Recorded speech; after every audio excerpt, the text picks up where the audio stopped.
I'm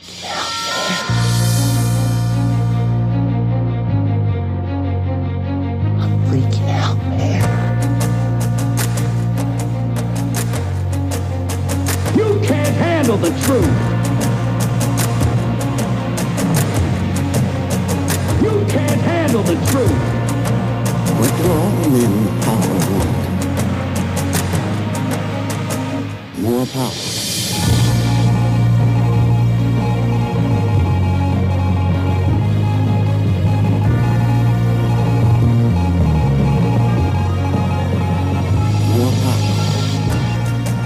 And now, broadcasting live from deep within the borders of occupied liberal territory known as California, Luca Zanna with Love, Guns, and Freedom.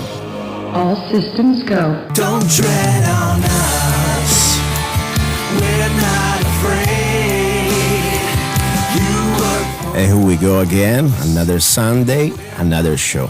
And this is Luca Zanna live on K-Talks 1340 AM and the rebroadcast on GMN, Guerrilla Media Network, later on, all over the world. And today it's an interesting show. First of all, we have an interesting guest. I remind that the purpose of the show, it is not to entertain. You know, you got better venues than this one. I'm not that good and my accent sometimes sucks, so my grammar. But I think I'm pretty good. At least I'm trying to do my best to bring information, for a goal, for a common goal, how to regain our freedoms, how to regain our rights, how to defend this republic. This is the purpose of the show. So I really believe that, especially at local and state level, we still have hope in our political arena. And it's very important to know our potential candidates that are running for office. And that's why this is an open door. I really want to invite everybody who's running for especially this area of Mojave County, District LD5, Arizona. I don't care if you're Republican, Democrat, Independent, or Libertarian. I want you here. You have an open door. You can say pretty much whatever you want. More important, I want for our listeners to know more about you, especially if you're new into this political world as an elected representative. Today we have a special guest that now it's here in the studio as a surprise guest. So I'm not going to pronounce yet his name. He will do it first because I want to be sure you got it right. Before we go ahead with the show, I need to do a couple of announcements. First of all, today is Mother's Day, okay? My position about Mother's Day, I think it's just weird to think that one day somebody out of the blue, one day a day he say, okay, this is Mother's Day. You got to be nice to your mom. No, I think it's kind of stupid, but I think every day should be Mother's Day. You know, I wish my mom was close to me. Unfortunately, lives in Italy. But, every day, you can steal a little flower from the grass or something. Give a little flower. You don't even need to buy the expensive bouquet. Be nice or bring her, a bottle of wine or whatever she likes. So anyway, but that's okay. This is the way it goes. Play with that. Mother's Day, be nice to your mom, okay? That's pretty much the story. Then I want to thank the good people from Havasu. Bill, last name I always hard time. Bill Ulrey? Mahoney? McMahon. McMahon. Here we go. The guest is helping me. And now we're going to announce the guest. And of course, Kristen Harper. I really appreciate their hospitality. A couple Saturday ago, I was able to be there with them. They invited me as a speaker, believe it or not. Not only they understand what I'm saying, and they also maybe share the same ideas. Anyway, it was fun. It was great. We had a great time together, and I want to thank him again because last time, unfortunately, I was so busy I even didn't have a chance to thank him. It was a great opportunity. We exchanged ideas, and that's pretty much the spirit. We are regular people. We're trying to do the best in our communities, out to inform other people and to organize to take back this republic. That's pretty much the story. Then now we finally going to our guest. Are you there, guest? I'm here. First of all, let's see, 1 second. Get close to the microphone. All right. Okay, I want to be sure you got it right. Yeah. Good, perfect. There we go. Now you're great. Now, what I was saying, dear guest, how do you say your first and last name? I'm George Schnittgrund. I'm running for the Arizona House of Representatives in LD5 in Mojave County and La Paz County. Perfect. And, before I came to America, I spent a few months in Germany, okay? Your last name sound a little German? I am German. Perfect. So it was your grandfather, your father? It's my father's side of the family is German, and then my mother's side of the family is Irish. Wow, interesting mix. And question, I like to learn a little bit about this, most of the people in America, unless they came 500 years ago, it's pretty much, it's a recent migration from Europe. Who was your first family member coming from Europe? If you know. I can't, on my father's side, I can't, we can track it back to pre-Civil War. Oh, wow. So it's... we have, he has invitations from family members that when Lincoln was... Wow. Lincoln was inaugurated, inviting him to come to the inauguration of President Lincoln. So I didn't know that. That's interesting. I like everybody has a different genealogical background, especially in this country. I found it very interesting because, especially for the first generation and the second generation start to miss, then you lose the family history in it. For me, it's easy now. I'm here out of the box. So You're the first one. The first one, okay. So listen, George, thank you very much for coming. As I said before in my intro, today we have 2 hours. I will talk about news, about rifles, and different things. But more important, the goal was to know more about you, Oh, absolutely. We had here different other candidates for the same chair that you're running for, Arizona House. We're talking about LD5. And for example, just let's see if I remember, we had Ray Collison just a couple of weeks, 2 or 3 weeks ago. We had Representative Sonny Borrelli just last Sunday. We had Jennifer Jones. We had Sam Medrano. I mean, this year it's a very busy run. This year there's a lot of people in that race. Yeah. So for the Republicans, how many do you remember, recall? I think there's 6 or 7 of us. Okay. And you, of course. Well, no, including me. Including you. Okay. Now, I would like also to open the phone lines in the next few minutes. Please hold for a moment, and I would like to give the phone number to the callers. It's 800-842-1340, okay? Not right now, just give it a second.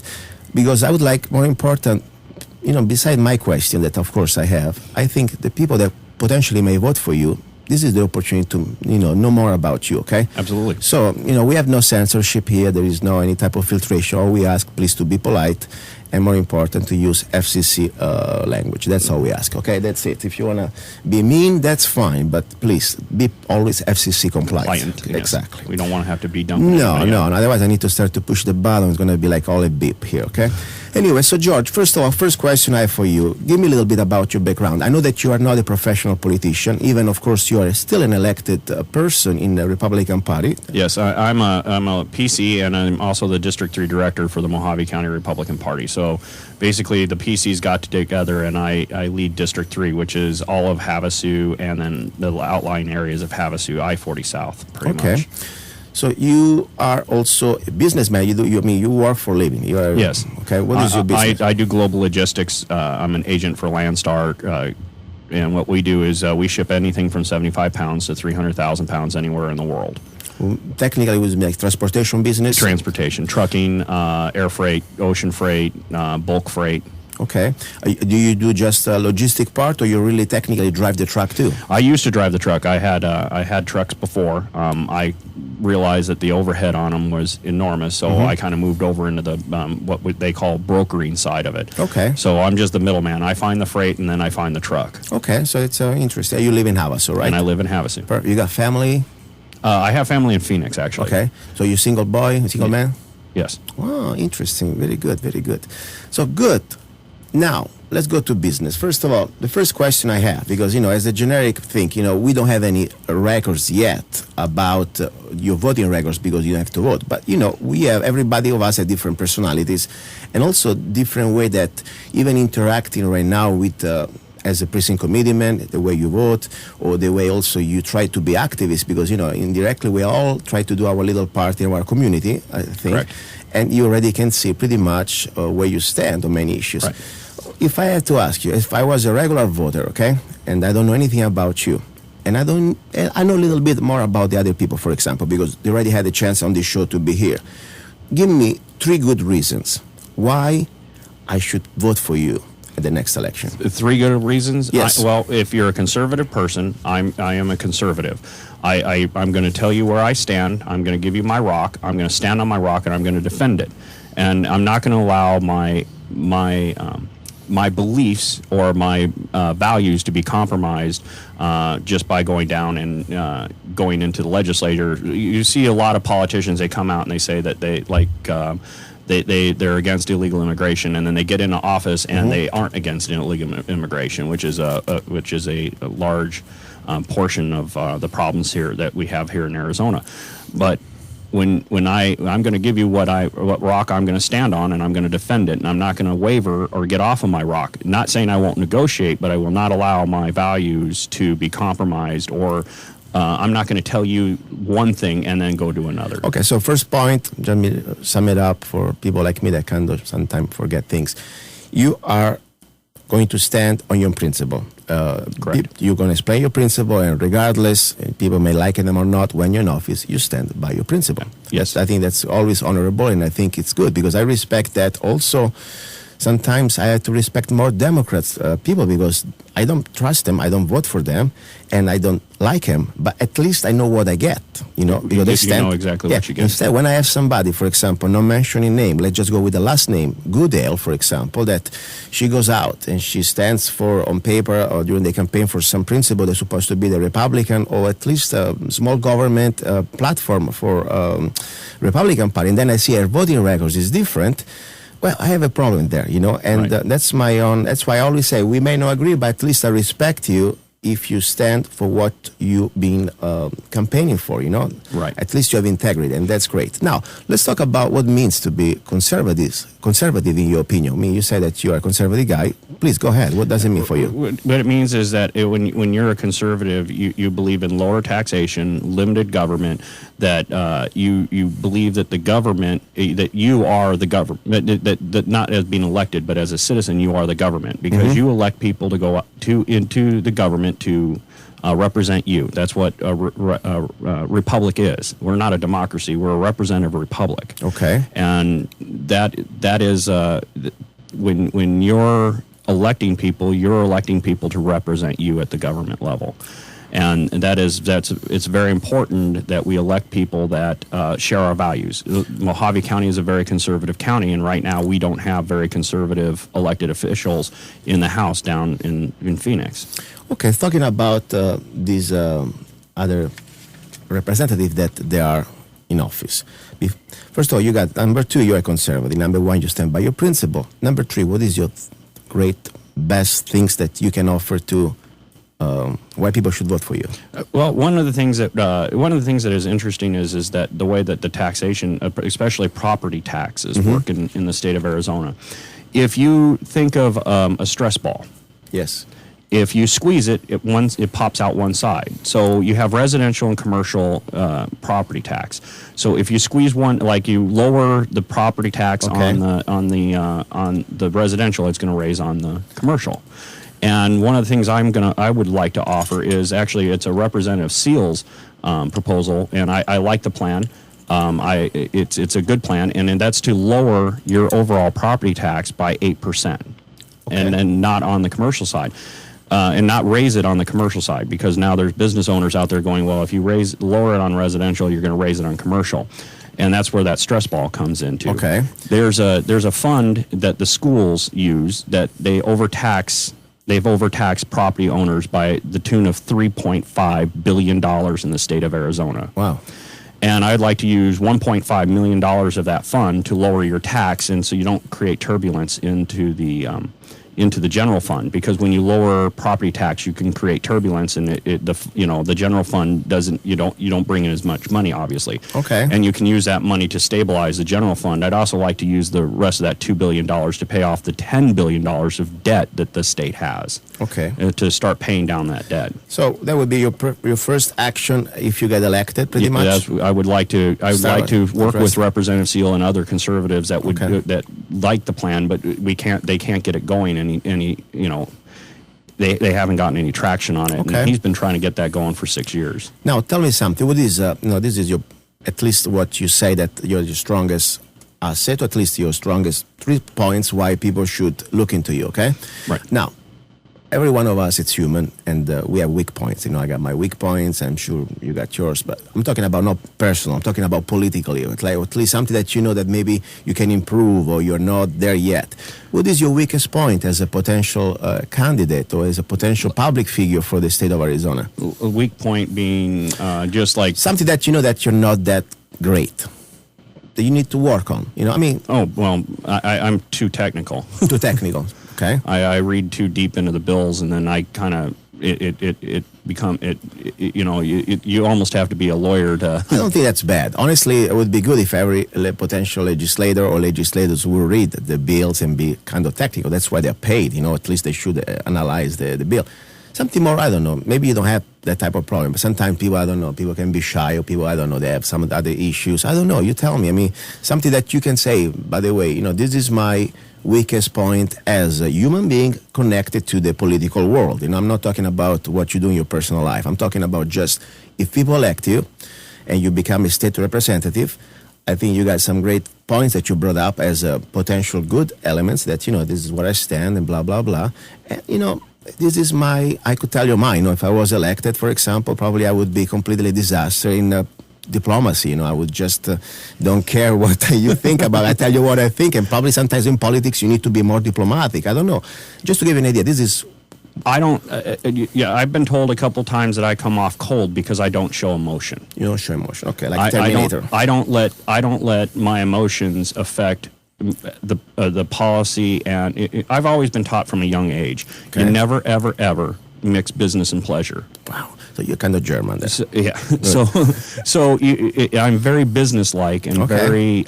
It seems like I'm very cold in a lot of the decisions I make, but it's because it's business. It's not pleasure. Very good. That's something interesting. I wanted just to put in another thing. Now, before we go ahead, you know, talking about business, we are here because this is a private, free enterprise, okay? And differently from the government that come to share your wealth with a gun pointed at your face, we ask, and we have sponsors that we really thank a lot, and personally want to thank because he's a friend, he's not just a sponsor. This is the Colorado River Vapor. They have two locations, one in Bullhead, one in Fort Mojave, and tell you guys, first of all, it's an interesting business. A couple years ago, I remember Tom, he was talking to me about this vapor new technology that would be an alternative to cigarettes. And it's funny because we went together to Front Sight. I invited him for the free handgun class. And from there, I saw this dream becoming a reality. With his wife, they started this beautiful location in exactly at the 4400 South Highway 95, Suite C, Fort Mojave, in front of Maverick. And it's huge. It's beautiful. I mean, I don't even smoke cigarette, but if I had to smoke cigarettes, definitely I like to look into this. But regardless, it's a great opportunity also to go there, have fun. There is music. You can meet other people. And we believe in freedom. That's why we support each other. Thank you very much, Colorado River Vapor. And also you can go on Facebook and find them there. Okay? So that was good. Before I forget, speaking about Democrats, I need to share this with you. Yesterday I was in Kingman at Walmart. I went to buy a couple of things, and I find on my little windshield, this from Michael Weiser.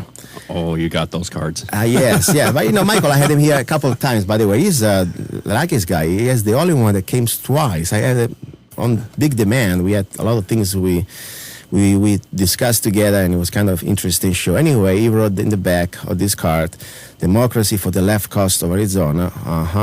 And love your bumper stickers, Mikey. Hey, it was nice. I know you and Mike, we are like the antichrist of each other when it comes to politics, but that's okay. You know, at least I respect Mike because I know where I get, and I'm not going to vote for him. You know okay? exactly what you're getting. Hey, that's fine. You know, I just wish he didn't have to ask for, you know, the government to get my money to use for his policy. I would be much more respectful because what I really think, you know, I like when somebody say, you know, I agree to disagree. Fine, we don't need to agree.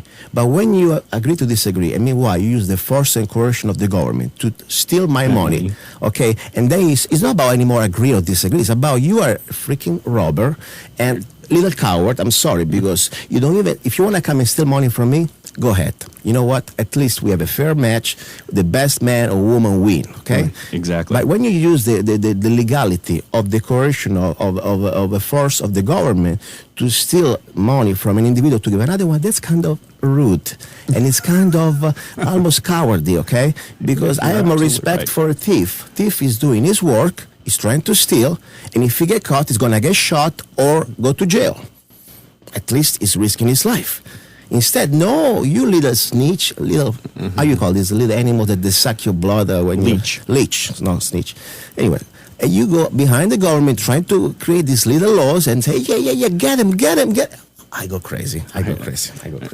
Oh, it's something. Well, Anyway. and if you want to talk about coercion of the government, you can talk about the state lands in Arizona as Yes. well as in Nevada, Utah, Colorado, New Mexico. You want to talk about that a little bit? No, we can talk about that. First, okay, this is a different show. I don't know, when I normally invite, for example, elected people that already been in office, I go through their voting records. Here we're going to have a little bit of a conversation topics that we would like to know more about you, your way you're thinking, and hopefully we can get a better idea. So I have different ideas, we can talk about, of course, the state land. For example, what do you think about this Bundy situation and this BLM deal and Harry Reid and all this drama? Well, what is your position on that? I actually stand with Bundy. I think he's correct in his assumption that the BLM. You have to remember the BLM was created under an executive order. It does not have the force of Congress behind it, which means it does not have a law. And I really honestly think the reason why the BLM is not taking Bundy into court is because if he challenges their standing to be able to make that complaint, they're gonna lose because they're an executive order of the they weren't authorized by Congress. Who was the president? Do you remember? I think it was Roosevelt. Roosevelt, yes, I think so too. By the way, yes, exactly. When is executive order is already there unconstitutional because technically the first executive order that was under George Washington was just about buying papers and doing things for regular running the office. It wasn't about to create policy that would pretty much bypass Congress. Well, they're bypassing Congress is what they're doing. He couldn't get the BLM in the department through Congress to actually make it legitimate, so he just executive ordered it right in, kind of like what our president is doing now, and rewriting, telling borders and customs they can ignore the immigration laws. He's doing the same stuff now, and right now, well, look at the Forest Service. The Forest Service, we have several projects here in Arizona that actually will affect LD5, not directly but indirectly. Rosemont Copper is a huge copper mine that has been trying to get their permit for you're going to love this, for 10 years. Wow. And the Forest Service has now just, let's see, Friday was 128, 129, 130, 131. They're 120 days when they were supposed to issue their record of decision. They are now at day 130. They're 10 days out of their statutory, their own rules and their own statutory But they limits. don't care. The point, are you aware that since 1933, under FDR, we are still under emergency powers. Have never been lifted. We had all these presidents, and we are still under some sort of a national emergency powers. That means we are some sort of almost soft martial law. I mean, think about it. You want to go to a judge, like, for example, Mr. Bundy the judge. He's a federal judge appointed, by the way, not even elected. Not elected. I mean, what is, I think we are at the point almost that the system is being infiltrated at so many levels that they're using this system and the law, between quotes, against us. But there is a point that we must, as we the people, especially if you read the Declaration of Independence, the first part, that pretty much when the system becomes corrupted, we are the people giving power, and we are the final authority before even the government. We created the government at the end of the day. Correct. And they forgot that. Now they think government is master, government is God, and we must just follow whatever comes out from the top of their mountain. That's where they are, I think. That would be more of a socialistic or communistic viewpoint. Or even just fascistic, because the point doesn't matter at this point. Remember, fascism was like the Nazism. fascism. It's a different type of color by the same type of idea. The destruction of the individual, and the technical thing exactly with fascism, like Benito Mussolini exactly specified, is the union between the corporations and the state. That means corporatism, and that's pretty much now what we have. We have a huge multinational corporation that pretty much they take advantage of the government. They control the government to create laws and the lobbies, and they create this law that supposedly is going to control us. For example, the Bundys. According to the records that we have, first of all, you know that the former chief of staff of Senator Reid is in charge of the BLM. Number one. Go figure. Yeah, that's right. That stinks. Okay. And now you have property lines. He has property that borders the Bundy's ranch. That's another very important thing. Then we have also another very important thing. The son of Senator Reid is also the lobbyist. In bed with the Chinese. Yes, that's represent a Chinese company that exactly they found the record that exactly the 640 area acres of land where they also mentioned the name of the Bandis Ranch, supposed to be located to give to China for a solar farm. That's another form of fascism. You see, the private corporation join the government, and they use power and force to destroy the individual. It's not even a private corporation. It's a state-run organization out of China. Yeah, that's even worse. That's a foreign. That's a foreign entity. We are pretty much at this point. That's why I really believe, that now it is no more just about what's happening in Washington.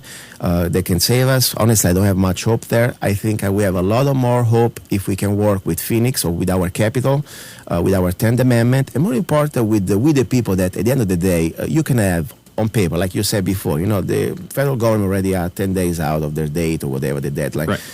There is a point that the only thing I believe this is going to be stopped when people say, you know what, I'm done.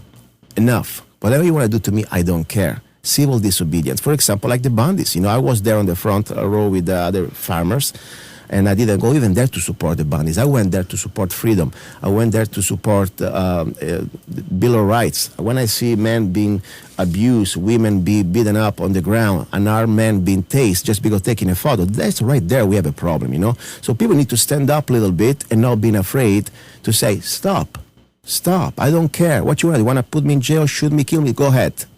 They're afraid of that. They've been training us the last at least 100 years that we have too much to lose. We have our business, we have our home, we have our mortgage, we have our show, we have our wives, and we have all these things that we like, and nothing wrong with that. I would probably, and I'm going to respectfully disagree with you on training that. I would say that mind frame started coming around in the 60s. Okay. Because if you look back even further than that, it was all about the family unit in the United States. I agree with that. I mean, the family is part of the plan. To destruction of the family, don't forget, it's also part of the communist plans, They need to destroy the family so the state becomes your family, and they can take over your next generation of son and daughters. Absolutely. Talking about that, because I know you've been involved in education, and I like you've been a kind of an activist also to try to learn a lot about Common Core, and to do your little part in Havasu. Go ahead, please. Tell me what you think about Common Core, first of all. Tell the listeners what is about this Common Core. Common Core is a group of standards that I'm against, okay? And then what the standards are is if you look at, let's look at a very liberal bastion state like Massachusetts. They actually have they're in the top 2 of the best public school systems in the country. Okay. They as part of the race to the top, they got a waiver from the government for No Child Left Behind, and part of getting that waiver was to implement Common Core into their schools. Mm-hmm. Massachusetts is now bucking the system and throwing Common Core back out of its schools because it is actually dropped their schools from being in the top 2 in the country down to the top 10. Okay. So what the standard, the way that Common Core works is that it's putting the teachers on the sideline and not allowing them. It's all centered out of a corporation that gets paid for the copyright on the material. Mm-hmm. You have to buy the books, and there's a whole bunch of data collection that occurs with those standards. Mm-hmm. And they're now recording how your student moves through school from preschool through college. Okay. And I think it's a lot of the privacy issues are some of the major points that I have a problem with Common Core. But look at some of the reading materials that we have in our schools right now. Yes. This is a book that I tried to remove from the schools, and it's called Marvin Red Post, Is He a Girl? This was found in the 3rd grade classroom at Nautilus. And Remind me something, because I'm from Italy. Third grade, how old are you there? 3rd grade would be 8. 8, wow. Or 8, 9s. Okay, so we're talking about 8, 9 years old. Yeah. Okay. And this is it. On the cover has a picture of a boy looking in a mirror, and it has him with long red hair and wearing a dress. And looking like a girl. And what is about this book? Well, this book is about, I believe, and I've read it. It's about a young boy that has a sexual identity crisis and starts wearing girls' clothes to school, and gets a little angry when people actually bully him. I need to buy this book. Can I see one second? Oh yes. Wow. It's not a really happy book to. Question: This is like I see it's like an old copy. This book was actually, and you're gonna be stunned when I tell you the copyright on it, was actually published in 1993. Okay, so before Common Core. Way before Common Core. Okay. But this book, because of the way that Common Core works, can become part of the individual teacher's curriculum for reading in the classroom. So, question, this book is being used right now at any school that you know? Yes, it's being used at Nautilus in Lake Havasu City. So, by the Lake Havasu City Unified School District. And this is tax-funded school. I mean, I pay with my property taxes. You pay it with the property tax. Wow, that's very interesting. So I filed a complaint on that book to have it removed from the classroom. And on February 24th, this is the letter I got back from the Lake Havasu Unified School District. It was signed by? It was signed by Brad Gardner, Director of Educational Services. He's the guy that writes the curriculum for the Lake Havasu Unified School District. Okay, what does it say? It says, I've received your public concern / complaints item from you regarding a particular book called Marvin Red Post, Is He a Girl? I organized a small committee at Nautilus Elementary to review your complaint. Members of this committee are myself, Mr. Brad Gardner, Director of Educational Services, Ms. Tammy Roth, Principal at Nautilus, Amanda Rumstead, third grade teacher at Nautilus, and Martha Cross, librarian at Nautilus, and Tracy Kennedy, special education teacher at Nautilus. I asked this group to read the book and prepare a report back on the following. Does it have educational value? Is it appropriate developmentally for third grade? Does it meet basic community standards? And without exception, each of the committee members believed that the book had strong educational value and that it was appropriate for third grade students and that it supported community standards. Wow. That's Therefore, nice. this will remain as part of the library selection and will not be pulled from the site or the district in question. Hey, Heil Hitler. I mean, that's why we have the director of law of education tell us what pretty much how we're going to use our tax dollar. You know, it's very interesting because I feel that people like him, they should find a real job instead of try to brainwash our kids. And that's why I'm so mad, because, I know that the school system in this country wasn't this is new. I mean, what's happened in the last 56 years is completely different from what we had. For example, since before the Department of Education, we had the highest standard in the world. We were number one. Since the Department of Education was created, we are now almost at the bottom of the barrel. I mean, during the Carter administration. Yeah, it started to go down lower and lower, of course. This is another part of the dumbing down of our next generation. And more than that, indoctrination. Because, for example, I have no problem if you're trans or gay or whatever. It's your private life. And I have no problem if you're adult enough, let's say over 18, and you have an interesting debate about topics that you want to agree or disagree. That's fine. You're at least mature enough.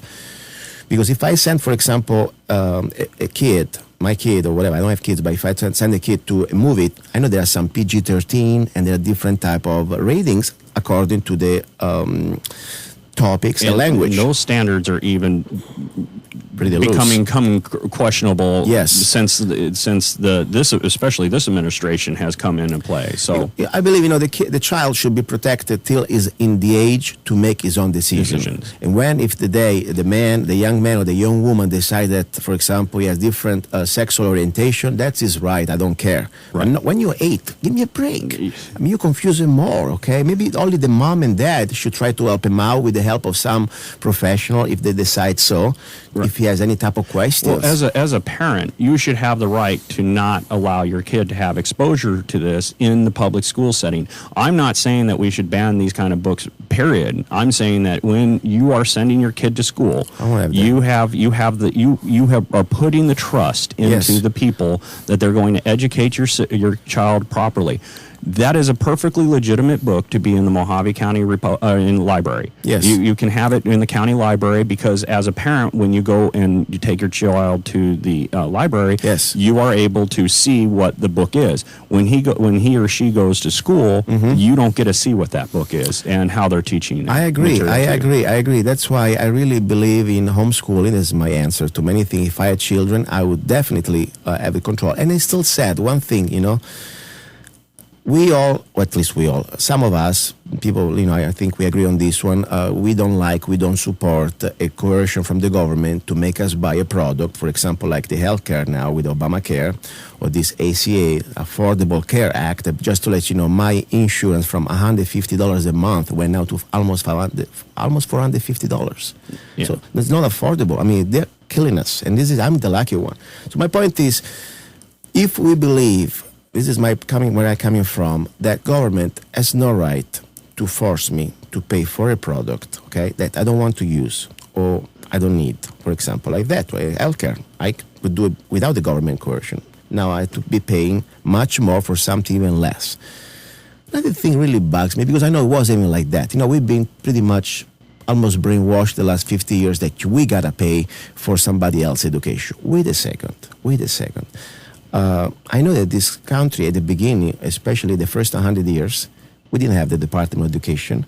We didn't have to pay coercion. There were churches, there were families, there were communities getting together, and they were creating their education system. And they were somehow creating a system also made of support that people could go there. Why should I go out and pay my own property taxes, okay, for something, a product, like in this case, this bastard that is sitting there, I'm paying his salary, okay? I call him bastard because I really believe he's a bastard in my opinion, especially because I'm paying for him.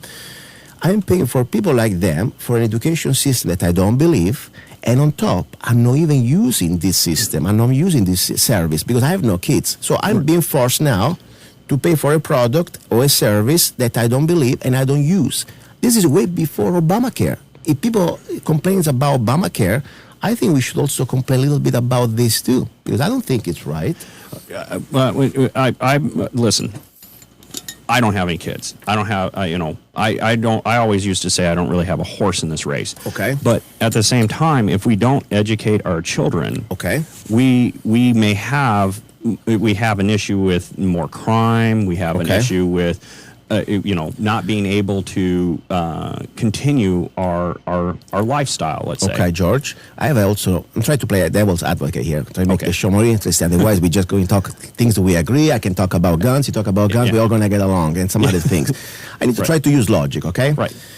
I understand what you're saying, but let's play the devil's advocate, okay? They can say the same thing with insurance. Hey, we need to have a new law for the insurance because, after all, when people don't have insurance, then if they get sick, the community is going to pay anyway the bill, and then the people are going to die. And let's go back before the big corporations took over the hospitals. Let's look at Denver, Colorado, because I understand the hospital system up there very well. When you go up there and you see Denver General, which is now Denver Health Medical, that was the state-run hospital. Mm-hmm. Okay, the city funded it. The city paid for it, and if you did not have insurance or you did not belong to a faith, that is where you went. Okay. You go out to Lutheran Medical Center. The Lutheran Church used to own Lutheran Medical Center before the major corporations took over. Yes. And if you were a Lutheran, you went to the Lutheran Charities Hospital to take care of yourself. Yes. And that's how they used to do it. That's why you have St. Anthony Central was the Catholic hospital. You had the Lutheran hospital. If you went to St. Luke's, you were Protestant, so on and so forth. But now you have all these corporations that came in and destroyed that system. It's kind of like car insurance. Okay. Back in the 80s, we didn't have to have car insurance. You didn't have to have it. It wasn't mandatory. Now the state requires you in order as part of your registration to carry car insurance. I completely understand that part. My only point is this one. Exactly. That's prove my point. You have now something that used to be taken care by privates, like churches, like families, homeschooling, and now there is the state taking over this process. It's the government destroying the family unit and the religious. So my point is this one: I do not want to pay for that product, for that service. And I think the definition of socialism pretty much is we are there.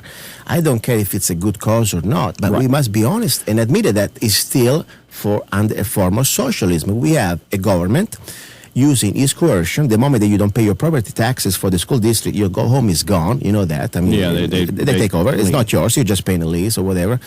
And at that point, they're going to redistribute this money for what they think it is a good cause. This is the essence of any socialist thing. And let's not forget, as you said, for healthcare, we had it pretty good. We had churches, privates, volunteer. Also, doctor used to do free work. I remember when I came here 16 years ago in the country, I didn't have money, and I had to go to these free health clinics. They are doctors. They give volunteerism, and they helped me out with the tooth. And I gave them a donation, and it was very nice. And I thought it was great. I think there are a lot of good people out there that want to do the charity. Oh, the downfall of healthcare was managed care. Yeah. When the health insurance came in and managed your care. But exactly. But now let's think about this education, because I am all for educating the kids. I believe you're right. We need to have a next generation of educated people. Unfortunately, what I see though, the way the system is set up, I would be afraid to send a child to a state-controlled school where you have individuals like that giving pieces of garbage like this book. I will even clean my butt in the bathroom because it's too filthy for me, okay? And I'm not a moralist person. I'm a very open person, but you don't do that to my child. You don't do it, yeah. Okay? My child, I'll take care. If I want to talk about topics that are controversial, it's the duty of the father or the mother. Absolutely. Not this bastard that he think he has power gods over my family. That's the point. I agree with you on that. So I believe seriously, and I know probably nobody's going to be happy with my position, because many of the conservatives say, no, we must pay for education. Many of the socialists say, we must pay for more education. All I say, no, I don't think I need to pay for anybody. We use charity. I believe in charity. I believe in the family. I believe in the churches. But I don't believe government should ever force me to buy a product or a service without my coercion. For example, who wants your body? What do you believe is at the end of the day, who wants your body? Your body? The body, yeah, this one. No, I do. Good. So, and if you believe in God, I believe in God also. Also God, of course, has the final authority onto that. So government should not have the final authority over your body, right? Right. So, for example, like now they're forcing us to buy a product like the healthcare because they think that they know what is better for us. I think that's completely, for me, as against my First Amendment, against my religion, in my opinion. I think they started getting away with it when they figured out how to do it. Like when the Department of Ed was made under Carter, that was the beginning of the downfall for. Because the government was able to sneak into every aspect of your life and then force you to buy products. And I agree with you. Question now. If we own our body, I always ask this question to every elected person or people running for office, okay? Do you believe that we have rights until we infringe on other people's rights? For example, now, I'm drinking this water, the right to drink it all I want, all I care that I don't spill it on you. That's pretty much the idea. I can do, since I own my body, maybe in this water I can also, I don't know, put a little bit of Clorox if I want, because, maybe I want to, I don't know, have a bad experience. As a former medic, yes. I would say, no, let's not do that. Clorox My point is, just to make an water. example, the idea that, use the logic and the principle we're using. This is my body. With freedom comes responsibility. If I get sick, of course, you're not going to pay my bill. I have to take care of myself, okay? Right. And more important, I must be sure that whatever I do to my body, it does not infringe on your rights. Now, seatbelt, okay? I deeply believe that seatbelt is important because it can save your life, okay? But what is your position on this seatbelt? Because I don't like to put a seatbelt because government tell me I own your body, I know what is best for you. Well, this is actually, I've seen both sides of this. As a former firefighter, I was a volunteer firefighter in Colorado. I've seen seatbelts save lives, and I've seen seatbelts kill people. Okay. Okay. Let's say they save lives. I personally do not wear my seatbelt. Okay. I would rather take my chances being ejected from a vehicle rather than being trapped in a vehicle that's burning. Okay. Because that's not a very fun way to die. Yes. So I'd rather take my chances outside the vehicle rather than inside the vehicle. It is your right as a person to be able to select that whether we have information. They give you information, seatbelts save lives. Government doesn't see like that, doesn't give you an option. You're going to get a ticket, especially in California. In California they will, and in Arizona they will, but it's not a primary pullover offense. Yes. So you have to be pulled over for speeding, and then they'll write you a seatbelt ticket. That's my point. The logic, we are at this point right now, before even the Obamacare, okay? Government already was able to sneak in their feet, his feet, okay? Well, in our aspect of our life, forcing us to buy products or control our behavior. Well, let's think about this. We elected the people that made those laws, and they dealt with emotion because somebody came to them and said it's for public safety or it's for the children. It's to protect the children. Really?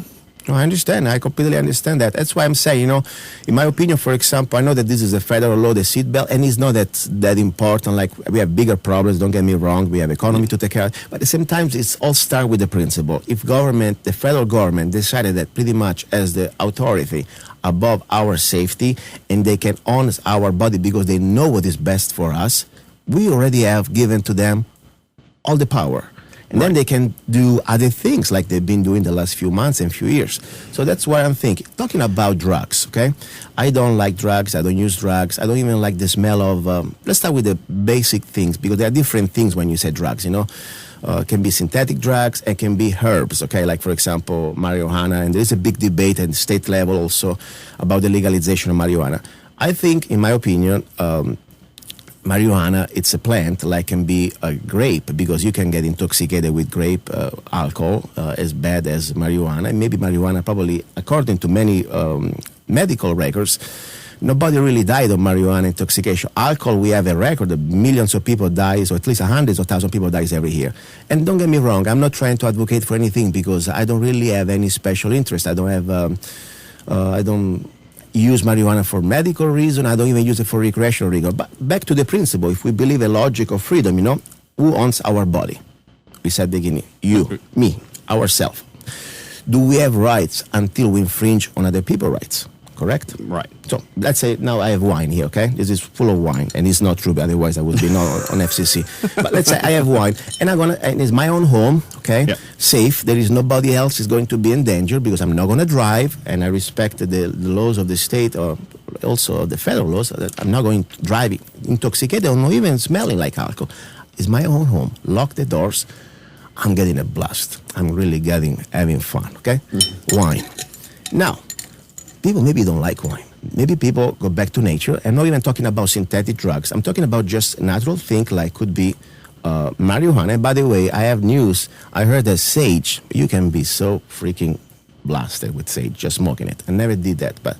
I have no idea. Let me tell you, just point is, you can find a lot of natural things out there that, like wine, can give you the buzz. And I don't even believe in the aspect of medical, because when I drink beer, for example, in my own home, I don't drink because I want to get healthier. I just enjoy drinking wine or beer with friends and just being nice, okay? So, if somebody, a human being, in this case a citizen of the state of Arizona, a potential voter for you, okay? He enjoys the right, in his opinion, to smoke a plant like marijuana. Why this person should be facing not just the prosecution of the law enforcement, but become a felon? I mean, talking about a felon. This doesn't infringe on anybody else's right. It does not endanger anybody else. Do you believe that would be a good reason for them to become a felon? At the moment that you got caught with a little bit of weed in your pocket and above the little minimum quantity, you are already a felon. And your life, it's ruined. You cannot vote. You have no more rights, no more Second Amendment rights. You got to serve with the system for a long time, especially, with probation, all these little things. You think it's right? Well, now, you're in a slippery slope area. Right now, you have laws in Arizona that deal with marijuana and medical marijuana. As if I were to be elected, the voters have already spoke on the medical marijuana. They have said we want it by a majority. Yeah. And why would you? I don't even believe that. Listen, the funny thing, because the people that believe in marijuana, they vote all this stuff. I have right. I don't care if 99% of this country, okay, or this state, tell me that I cannot drink wine. I'm going to drink wine. It's my body, it's my money, it's my wine. If they want to do something like they tried to do during the Prohibition, maybe they can pass an amendment. It still, I think, is unconstitutional, but at least it was an amendment. But now, for marijuana, we don't have any amendment. It is just a law, federal law. Think about it. For the alcohol, they had to pass an amendment. It was the same type of situation. The alcohol can be as much as dangerous, or at least can give you the type of, let's say, state of ebriation or whatever, like a plant. But they passed at least an amendment. With the marijuana, we don't have any amendment. At the same time, I say, even if it was during the, let's say, we go back in time, me and you, Prohibition. Washington say you cannot drink wine. Say, Washington, screw you, Washington. I'm going to drink as much wine as I like. It's my house, it's my body, come and get me. And I know people say, you must follow the law. I'm sorry. I think the first law is the law of God, because the body is no property of the government. God is the only one can judge me if you believe in God. So I'm going to keep drinking wine. Bye-bye. That's what would you done? If you weren't doing the prohibition, would you stop drinking beer? Well, I would have voted. Well, why would I? I love beer. Okay, we are back. Time machine. George and Luca goes back to the prohibition. I would have time. never voted for that. Forget about voting. They already voted. This bastard already made all the decision. Okay, it's me and you. Now we gotta get some beer today. Are we gonna break the law or not? Oh. Come on, I'm telling you. It's important because, listen, if we believe in freedom, if we believe that government, we are the government, and government is not our God. I believe that my first duty as a man, as a human being, I don't want to infringe on anybody else's rights, okay? I would never do a law, infringe a law that I would be, let's say, a danger to others. I'm talking about, this is my body, this is my beer, I pay for it, maybe on the black market. So what? Let's drink it, okay? The government can pass all the law they want. The point for me is not even the beer. It is not the beer, it's the principle. It's a principle. Government, you are not my God. You're not. Okay? But if you follow the law, you are submitting to them. I probably bet you just driving here you broke at least 6 different laws. Maybe even 7. Maybe 7. Maybe 9. I try to be very nice, seriously. I try to comply as much as I can, especially when I have a mission, because I'm trying to come here on time, okay? So I wear my seatbelt for starter, okay? But the point, seriously, think about we were back in the time, you know? I would. What would you do? Seriously. I would have. I would have been drinking. The government say you cannot drink. Okay. Good. At least I like your honesty, because I will do the same. Because first of all, I don't think me drinking a beer would make me, first of all, a bad person. Number 2, I don't think I would endanger anybody else. And I don't think it's government business to decide what I do to my body. As simple as that. So the same principle. And as I said, and not because I am into the marijuana. I hate it. I hate the smell. I even don't like I am a fast guy, okay? If I smoke something like that, I would be very different. So I don't believe, but it's not for me. It is not about me. It's about the principle that if I believe in the same principle that a human being has the right to eat, smoke, or drink whatever they want until they don't infringe other people's rights, I think we should look into this, especially for people that they have the right to decide to smoke a plant. That is a natural thing, by the way. It's not even chemical made. And more important, if you become a legislator, I think you should really look into the fact that now a person, a young man or woman or even older, just because he get found with a little bit of this plant, like we were talking about the beer in the prohibition, he becomes a felon. I think it's scary that. If this is something that I looked at last year too. There's a lot of things that were passed, and that law was passed back in the 80s. If you look it up, if you go to azleg.gov and you go to the ARS statute, you can see exactly when most of these laws are passed. They say right down in the corner when they're passed. So you have to work within the confines of the system as it presents itself. I don't agree with the felon aspect for marijuana. However, I do at the same time. That's a natural. It was natural. It grows naturally. I agree with that. Well, my problem comes where you get on that slippery slope with me is where you have cocaine, PCP, LSD. Okay. Cocaine is processed, first of all. Cocaine is processed. Because they're all processed. Okay. By the way, we had Coke in the Coca-Cola just not that long ago, okay? You know that. So, it's all changes. By the way, and just to let you know, I mean... Well, the reason why they did that was it was addictive. So you bought more of their product. Listen, you know very well that if somebody wants to get high or if they want to get drug, there is no law that's going to stop There's it. no It's law called they're the black market, okay? But we will continue the rest. We have another 30 seconds because I think it's an important topic because you're going to be probably, if elected, facing these questions. And, I'm not a left guy. I don't believe in left or right. I think there is right. You're talking about freedom or tyranny. That's what I believe. I believe there is truth or false. And I think it's very important because even maybe not this something that normally conservative people want to talk about it, but it's very important because if you believe in the principle of small government, individual liberties and responsibility, and the government, it is not our final authority, I think it's vital to talk a little bit about that. So we will talk that in the second hour, and we'll talk more about your campaign. We are on the air on 1340 AM and on GMN Network with, I'm going to say the first name, you said the last one. Okay. 1, 2, 3. Are you ready? Yep. Come on. George? Schnittgrund. Very good. Excellent. See you later, guys. Don't go away, please.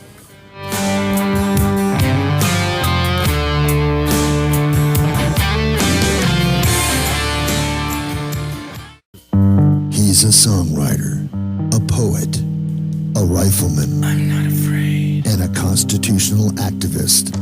I'm not afraid. Italian by birth, I'm not afraid. American by choice. Luca Zanna I'm not afraid. and his new CD, Love, Guns, and Freedom. 16 powerful songs on one CD from the heart of a patriot.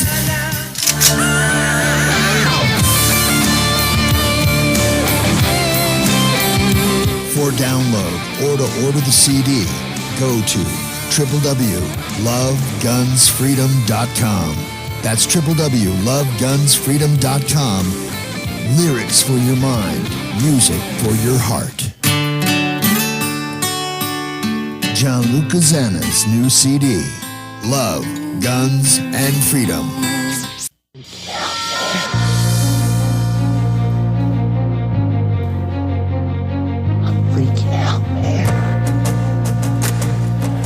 Okay, I'm having a lot of fun today. This is great. We are on the air here. Okay, Talks 1340 AM. You're listening to Love, Guns, and Freedom with Luca Zanna and George. Go with the last name, George. Schnittgrund. Perfect.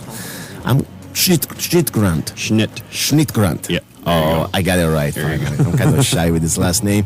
Anyway, guys, it's very important because we're talking about serious thing, okay? And, me and George, we agree on many things, I think. Sometimes we agree more than we think, but sometimes we think we agree and we need to use logic. I want to be consistent, okay?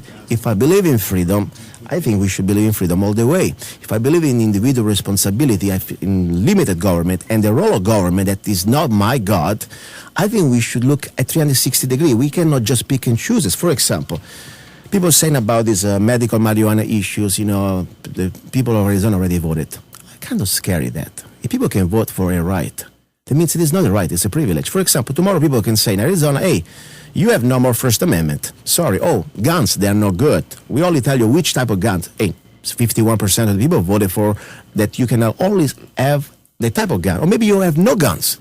Think about it. They voted for the prohibition. Well, you're sitting in a state that regulates that gun. Okay. Right now. I mean, literally, you can't have a 50 out here. You can't have something with a muzzle brake on it or a flash suppressor. Okay, California. In California. Yeah, but I don't live in California. I live in Arizona. This is just, I'm a guest. Momentarily, I'm running far. Forget about this. Let's move on to Arizona. But regardless, my point is this one. I think that government, the democracy, the mob, never should have the power to rule on my individual right.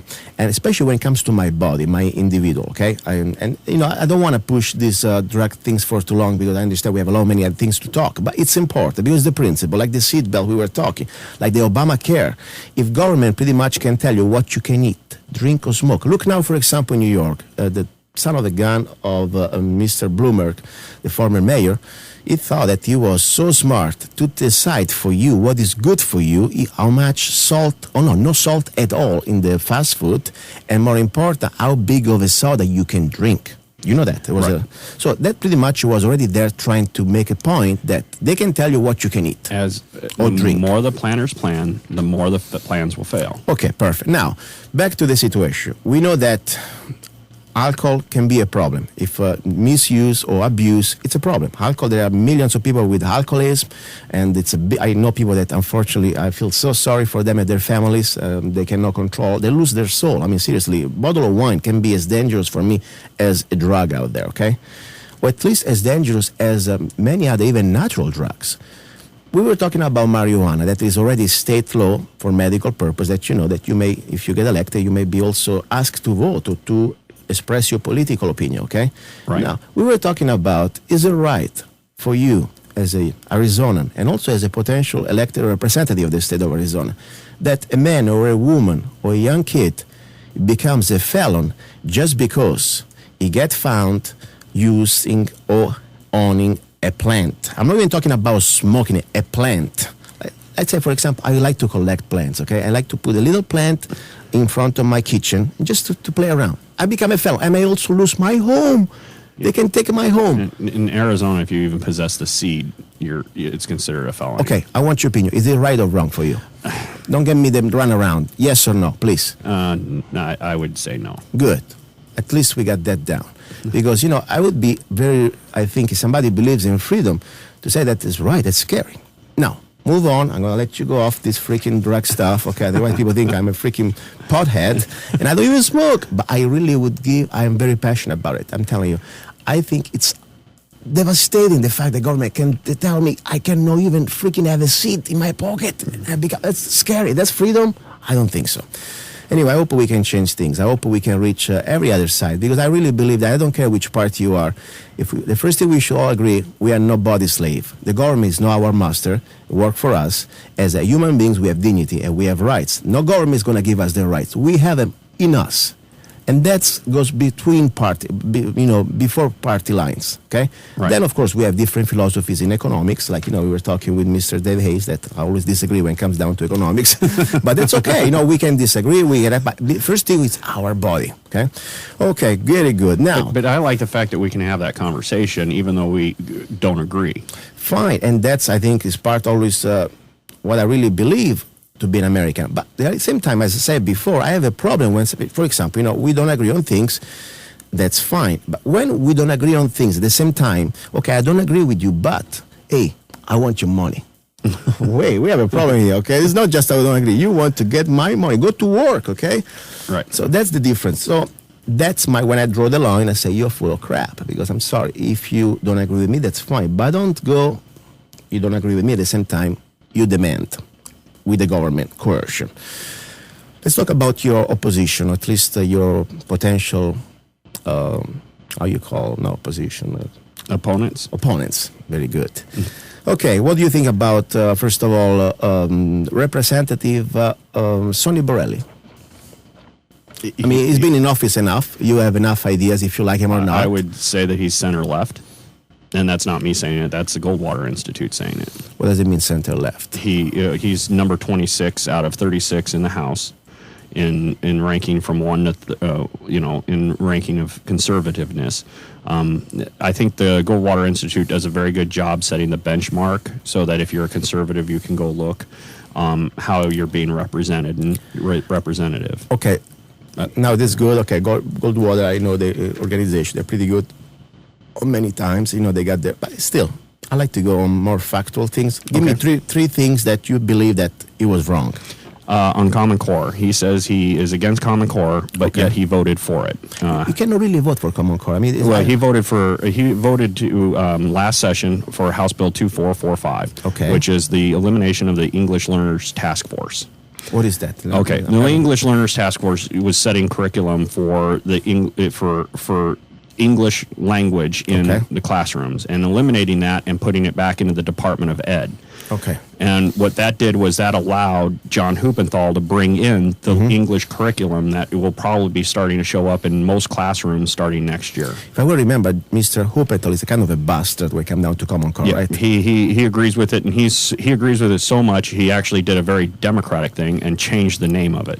I remember that. And that's why I would like to say again, Mr. Huppenthal, you are kind of a bastard. And I really mean it, because I have a problem. Normally we can agree, disagree, that's fine. But when you are such an individual that you're not more stupid. There is enough information out there, this is not more about ignorance, okay? Ignorance can be fixed, okay? Sometimes we're all wrong, and because we were ignorant, we didn't know something. Many times I didn't know something. I learned, and I said, I'm sorry, I would like to improve, okay?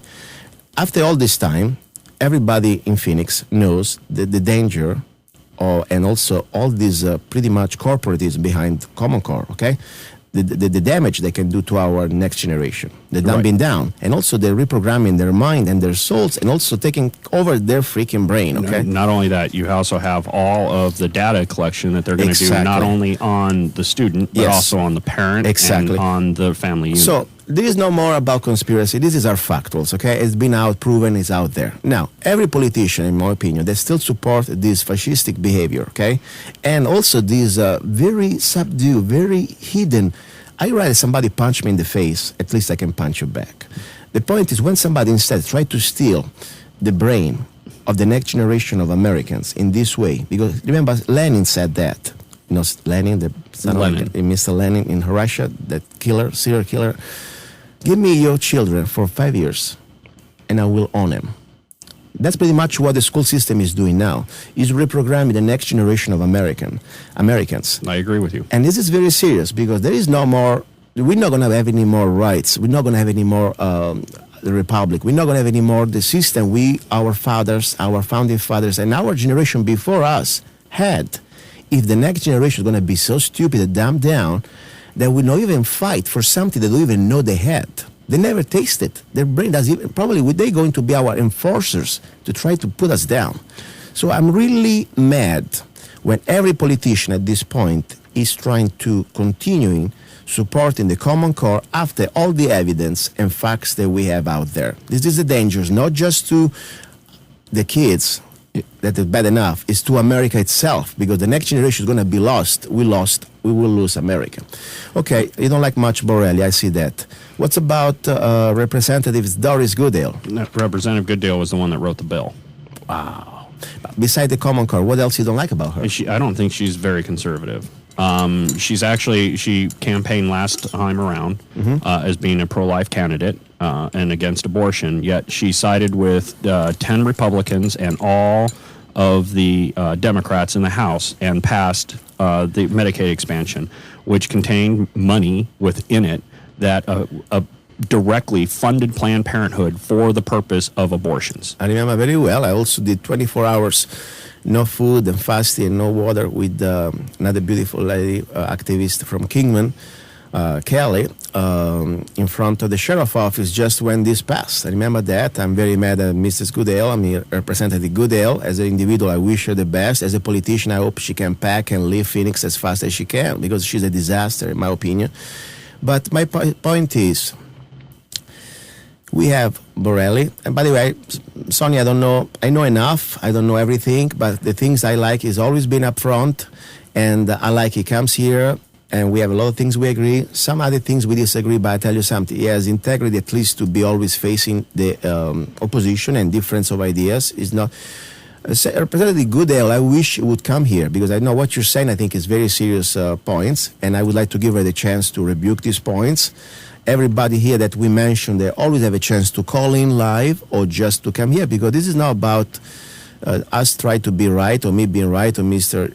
George to be right. We try to bring facts, and this is just we base things about facts. That's why, like you bring in some voting records, and that's pretty much what I think we should base our. Anybody can go and look at voting records at www.azleg.gov. Okay. And you can actually go back through the sessions all the way back to, I think it's 2002. Where you can actually pull video of the committee meetings. You can pull video of how they voted from the floor. You can pull everything that they've done down there in Phoenix. Every amendment, every bill, every co-sponsor, and every vote. You can pull it up and see if you agree with the way that they've been voting. And that's the easiest way to do it. And actually, I mean, that's how I've been kind of studying to run for the Arizona House. Is I've watched thousands of hours of videos off that site. Very good. Anyway, I think it's important. Representative Borelli, I respect him. He came here, and we have a lot of things we agree. Some other things we don't agree. But at least he's always never run away. Representative Goodale, I don't know if he now for health reason or just because doesn't want to face it. That doesn't matter, because if for health reason she cannot come here, she cannot be engaged in a political, civil debate, I think we have a problem. Because, I think if you're elected, you should be able to perform as a representative, also in the arena of the ideas, try to debate other people, because we need to be informed. We need to have the right to know what's going on. I mean, did you see her lately? I haven't seen her. So we have no idea also our health state. The last thing I heard is she broke her arm. Okay. Oh, I'm sorry about that. Anyway, and this is sad, because it should be emotional. Shouldn't be like about friendship. This is about business, as you say, It's business. It's our public business. It's even more important, because my private business, I can do whatever almost I want. Yeah, right. According to the government. But you might want to look into the regulations. I know, but technically, it's private. This is public business, So I think we have much more duty towards the public to be present, to be upfront, to also engage and don't run away. You know, I mean, Well, voters need it. Voters really need this time around not look at friendships or the emotional aspects of it, because this is a business negotiation. When we negotiate the budget, it's a negotiation. Yes. You shouldn't be voting on emotion. You I should agree. be voting on. and that's what I find almost for sure, at least in the Republican Party. It's a nice, we get together and sometimes we spend time together and we know each other for years, and then become almost like personal. There's, almost people vote for things. Oh, he's my friend. I don't care what he really did. Oh, don't worry. Hey, don't talk bad about my friend, okay? Yeah. I mean, it's wrong because we should be polite, but we should be straightforward and we should be honest. You should be looking at the facts, and when you point out facts, people get angry. Okay, all right. So that's your position about Representative Sonny Borrelli and Doris Goodale. I give both you the opportunity to call in, or next show if you want to come here, you're always welcome. Sonny, you've already been here a few times, but you can call in if you have any rebuke to do to Mr. George. Come on, George, give me the last name, please. Schnittgrund. One of these days I will do it perfectly. Anyway, and also, of course, I would like to have Representative Doris Goodale here. Senator Ward, what do you think about her? I like her. Okay. I think she has. Why you like her? What is so good?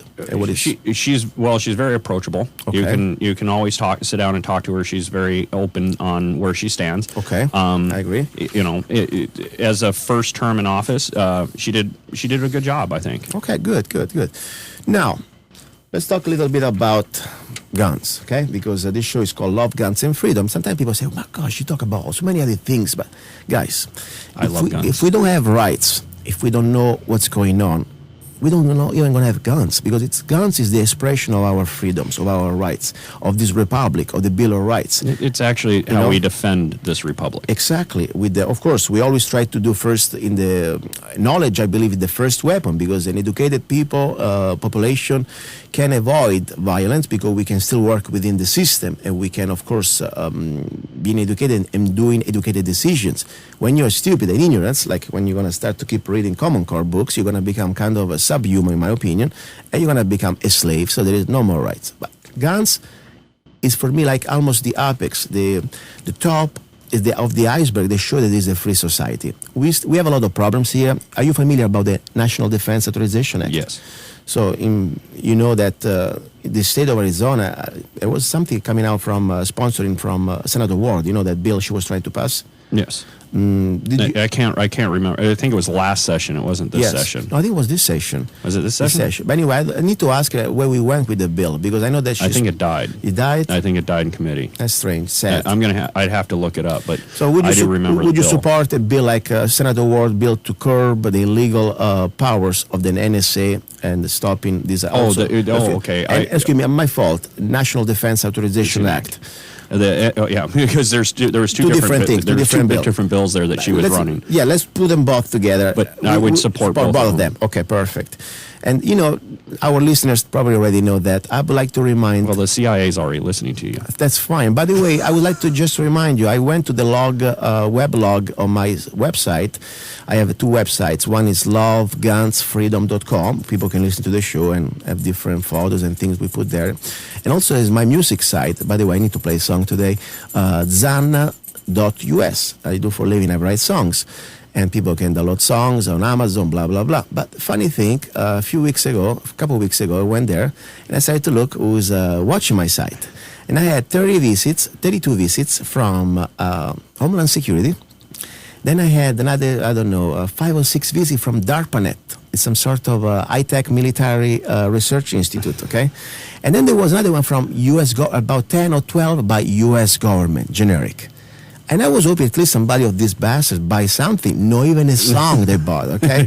Buy a song. Okay, nothing. But hey, I'm sure they had fun, I put everything out there. And as I said before, the moment that we have fear of our own thoughts, and we don't use anymore our First Amendment, we're already gone as country and as individuals. That's why I say, at the end of the day, they can, according to the National Defense Authorization Act, just to remind you guys how this works, the government now has the power to pretty much pick you, get They you. suspended habeas corpus in that. Exactly. No habeas corpus. They can get you without due process indefinitely. Indefinitely. Indefinitely. Suspending a habeas corpus. No, and definitely they can put you in jail. There's not even a jail. It's called the cage, okay? The dungeon, okay? And you're gone forever. No judge, no lawyers, no jury, nothing. They don't even know you're there. No, I don't even think in China that as much as bad as they are, they do that. At least they give you a funny show, trial, then they shoot you in the back of the head. It's over. But at least But they're honest about it. Yeah. No, this is serious. This is serious. And this was a bipartisan effort. Republicans like, Mr. Graham, Senator Graham, McCain, and of course the Democrats, and of course Mr. Obama, Mr. Peace-loving. Well, I don't want to use the beep now. I don't want to do anything. Anyway, you know what I'm talking about? He signed it. So this is show that people were complaining about the Patriot Act. That was the first stage of level of tyranny. Obama went to 10 steps further, and that's why I'm so sad when I see Democrats, okay, still trapped into this division of partisanship, still playing party. Say, guys, we've been scammed on both sides at federal level. They play for the same masters, okay? Somebody does the Patriot Act and somebody else does the National Defense Authorization Act. And now we've proven that NSA spy on every communication, everything we say, broadcasting, phones, everything. You know what's interesting is Nixon wiretapped the DNC and got impeached for it. For 3 people. For 3 people. Okay. Wiretapped them. Yes. And Obama wiretapped an entire country and nobody cared. Exactly. That's my point. We are living a very serious matter. This is, I think, the most critical, historical moment of the world and in our country. Well, they didn't just wiretap American citizens. They wiretapped the president of Germany. Oh yeah, that's true. That's true. And the point, differently from the time of the Nazi or during the oppression in the history, it's always been oppression in history. Okay, don't get me wrong. We are now a new level of danger. It's called high-tech technology. I mean, there is a point that we almost fight in a battle that is almost impossible to win, because when you have governments, and I'm not just saying this governments having such power, unlimited power, with such technology, they pretty much can track everything you do in your life. They can see everywhere you go, and they can drop a bomb from wherever they are. I mean, let's not forget now, our U.S. Congress voted just last year to make legal to have more than 30,000 drones flying around on U.S. skies. You know that? Right. And that's disturbing. You think that's right? No. I mean, you shouldn't be. Listen, you should be dealing with the borders. Exactly. You should not be dealing with what's inside the borders. The federal government was never authorized to do almost anything inside its borders other than to regulate trade. And now they're using the Commerce Clause in ways that they shouldn't. It was never intended to be used. Let's talk a little bit about immigration and also about gun rights. First of all, is a typical question I offer to everybody comes here running for office. What is the purpose of the Second Amendment, in your opinion? For the people to be able to rise up and defend itself against a tyrannical government. It sounds like some sort of a domestic terrorist speech here. I need to report you to Homeland Security pretty soon. Yeah, you're right. Unfortunately, this is no more. By the way, I read Common Core, one of the Common Core version of the Second Amendment. Yeah, I was looking for that on my phone. I can't remember exactly what it was. If you want to paraphrase it, you don't need to say word by word, please. I can help you out if you want. In the Common Core, the curriculum for the Common Core, it basically said that some people were allowed to possess firearms. The militia. Only a few part of the militia. They forgot that the Bill of Rights was an individual right. The First Amendment is not the militia or the mob. It's your right. I like the last part. It shall not be infringed upon. Period. Doesn't say upon, but period. You're right. Anyway, so it's true. And that's the way scary thing. That's why you see Common Core, how is infiltrating the minds of our youth. They're rewriting history while the people that lived it are still alive. Normally, when you rewrite history, you wait until the people that lived it are dead. Mm-hmm. One of the Common Core books that was, and I wish I kind of had a printout of it here in front of me to show you, but to paraphrase, it was a history book that came out of Common Core that actually said that the reason why Japan bombed Pearl Harbor was because we dropped the nuclear weapon on Japan. Wow, that was kind of chronological. It was all wrong, I guess. It's kind of reverse. Yes, yes. and granted, I wasn't there when they dropped the bomb, but yeah. I do believe we were defending ourselves, which is what the military is supposed to do. The point is this one, they normally they say winners write history. now it's not even about more winners, the controllers. Because, look, we have something that is beyond governments. It's like, because, for example, look, Common Core is not even government. I mean, think about the people behind. They're mostly private entity. We're talking about Bill Gates and different type of... It's the Gates Foundation, it's Yes. the Tides Foundation, all of which are owned or are operated by ultra-liberal the Soros, Gates, and what we should be asking ourselves is, what is Gates getting out of it? I don't even play anymore this liberal thing. For example, Jeff Bush, the brother of Mr. Bush, George Bush, Right. supposedly he thinks is a conservative Republican in his brain. He's one of the biggest supporters of Common Core. How do you explain that? I can't.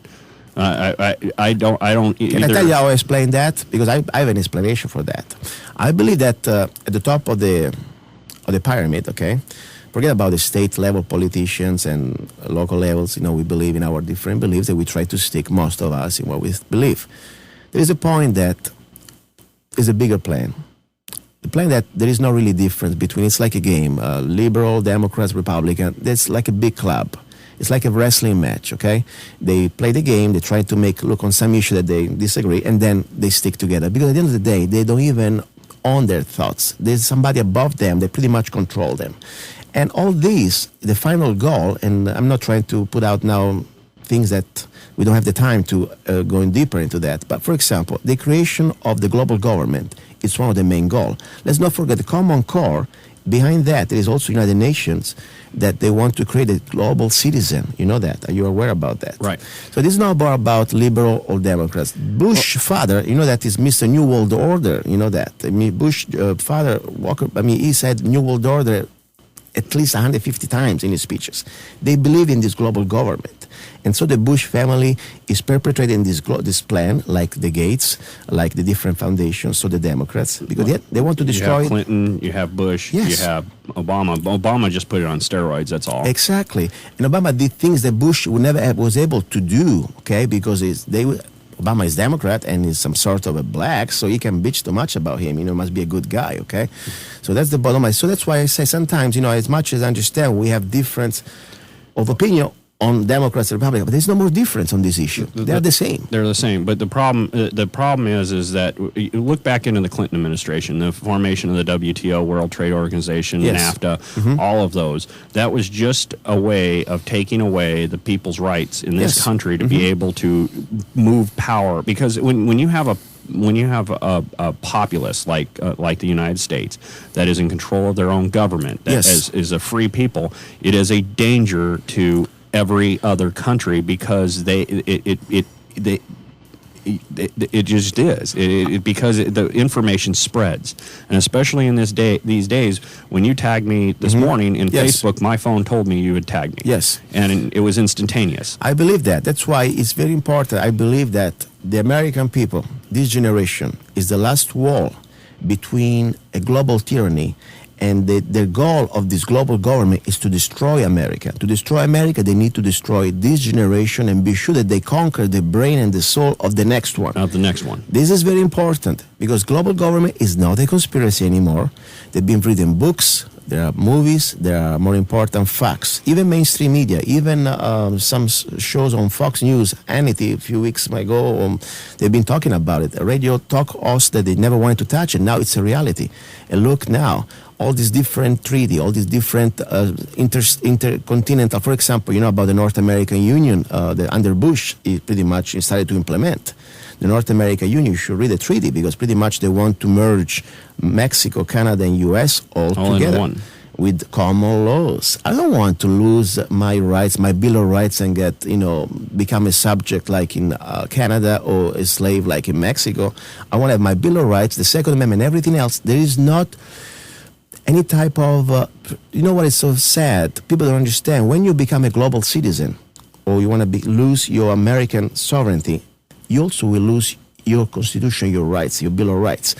Of course, I'm never going to lose my rights. I don't care which paper does it say. The piece of paper of the Bill of Rights doesn't give me rights. It's just an enumeration of rights. I have rights, period. But unfortunately, I'm going to have to fight for. their God-given rights. Exactly. But the point that what the problem we have, the moment that we become global citizens, they're going to all level us at the same level of subjects, like Europe. Europe, you don't have rights. You have privileges. Yeah, privileges. I told you maybe last time when I was here, I was doing the show, and I was reminded, I used to be a music publisher, I used to have a music magazine. If I want to start a music magazine or any type of magazine or information outlet, I must ask to the judge a permit to operate my newspaper, or whatever it is. Right. It's a privilege. Okay? It's a privilege in foreign countries. I mean, I understand you immigrated from Italy. I have family that lives in Brazil. Mm-hmm. It is a completely different world. Once you know, we have these nice this nice package, and when you go outside of the United States and travel into some of these third world countries or Yes. second world countries, there is a stark difference in you realizing that you don't have any rights in that country. That the people that are living there do not have any rights. No, you don't have right. And this is not just third world countries, even Europe itself. I mean, you go to France, I think people is a socialite. I mean, it's high level. It's not like Africa or other countries that they're really poor. Doesn't matter. You're still a slave. You're still a slave. You're still a slave. And what's interesting about France is that they're really anti-American for some reason, and yet we went over to Europe Mm-hmm. to make sure that they didn't speak German. I know, and that's why, that's the problem. The new generation, I think a lot of good French from the old generation, they remember. Unfortunately, most of them, they are dead. And that's how you completely erase history. That's how you erase history. Wait until they die. But they're Exactly. not waiting anymore. No. I mean, some of these Common Core textbooks actually say that, the one that was in the Unified School of Lake Havasu, Yes. Havasu City Unified School District just brought in, it doesn't even tell the story of 9/11 correct. Man, we can talk about that. Maybe we have different opinion about that. Let's see. We're going to talk about 9/11. I'll give you a story, for example. Do you know about Building 7? I'm not. You mentioned it. You want to talk about just a question. Okay, it's not conspiracy. Do you know about Building Yes. 7? You know that's a little joke, and it's not trying to be joke. It's a serious topic, of course. There are 2 planes, the 2 towers, and 3 buildings fell down. You know that the Building 7 was never hit by any airplane. It wasn't, but it was hit by a tower. No. Watch the video. Want to watch the video? I can show you the video. There was no tower, nothing touching it, and it went in free fall. It had a tower land on top. No. of it. Listen, the beautiful thing about this is not even about somebody's writing a story. There is a video. It's live. I can show you from CNN. So let's look at that later after the show. We will. And you please, I'm not trying to be right. I hope I was wrong.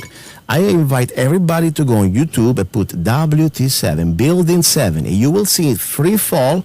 No airplane ever touched that building. There was a little bit of fire, maybe at the 30th floor. That's it. Watch it. Don't say anything. Okay. Now, we'll watch it after the show. did you ever watch the first few minutes of CNN video you can watch on YouTube? Is not a conspiracy, or the Pentagon, when supposedly there was an airplane that we never had a chance to see through the video camera, of course, but supposedly that hole was just 15 feet. The building, the Pentagon, supposedly was hit by this airplane, this big airplane, commercial airplane driven by the guy with the turban. There was no airplane. There was a hole that even the freaking, the engines, they're huge, and the wingspan, it's huge. 15 foot, a Cessna probably would fit there. You had to see the video. Did you ever watch the video? No. I will show it to you. And it's not about that. But, I like to put a seed because, it is not about 9/11. It's about truth. Right. If somebody, and now I'm going to call the government, if somebody is able to manipulate the minds and the people, information at that level, they can do everything else to us. And remember, today we are living in the world we are living in this National Defense Authorization Act and the Patriot Act, and we went to, even this is not your topics because you're not going to be voting in wars. Okay, you're just in the state. You'd have to. Yeah. You have to take that to Senator McCain. But I understand. But the point is we still must understand the big picture.